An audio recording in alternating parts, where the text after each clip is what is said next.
Josh is in Manchester. Josh, what do you think? How are you doing, pal? Yeah, I just want to tell you a bit about my experience and why I voted Leave, and then why I woke up to why I was conned by it. Go on. Really. It sounds daft, but a few years ago, Boris Johnson was playing in the Soccer Aid, and if you remember, it went viral. He took out a German, didn't he? He did he rugby tackled someone. Yeah. Was he a German? Are you sure he was German? I think he was. I thought I remember it as being German, and since then I thought, this bloke's a man of the people. He knows what he's talking about. Because he assaulted a German on a football pitch. Yeah, pretty much. I just felt... I'm Googling it now, which is a bit unfair, but I unless it was Jurgen Klinsmann or someone like that, he rugby tackled a kid, didn't he? Well, a 10-year-old child in Japan. Yeah. But he was German. It was. Yeah. So, I'm going to find the picture. Who is it? Thumping tackle. It was a Legends match at the Majeski Stadium. Do you know what the ultimate allegory is here? I can't find out who it was that he rugby tackled, but presumably, you know what the ultimate allegory, the culmination of your allegory, don't you? It's the German number 6, Maurizio Gaudino, who, I don't know, it doesn't sound very German, but you know what the ultimate end of this story is? Germany won 4-2, mate. I know. I think he tuned off after he did that. So anyway. I love you because why would you need a more complicated reason than that? It's not your job to read Erskine May or to read the Good Friday Agreement. Boris Johnson seems like a stand-up geezer. Here he is rugby tackling a German. He's clearly up for a laugh. Oh, I'll go with him. He can't be all bad. In a nutshell, yeah.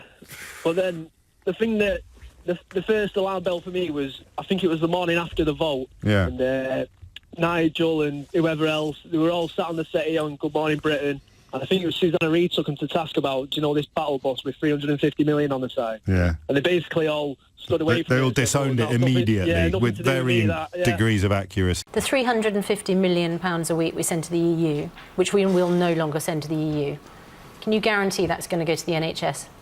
No, I can't, and I would never have made that claim. 17 million people have voted for Leave. Yeah.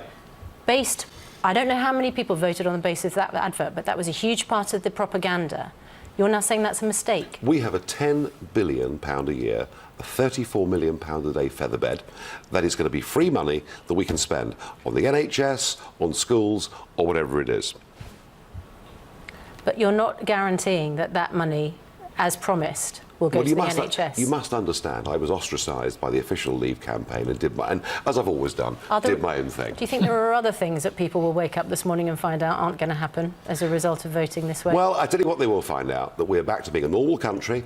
So, all right then, give me an insight into other people, because I now get bombarded with people claiming nobody ever believed the bus. It was only a suggestion and we knew that all along. So what's going on in their minds? Because you know that they're talking hogwash. I know that they're talking hogwash, but they still won't admit that they're talking hogwash. Yeah, well, I think it's they've gone past the point of no return now, so they've set up the camp, so they've got to stay in it, do you know what I mean? But in reality, it's turkeys voting for Christmas. That's how I see it anyway.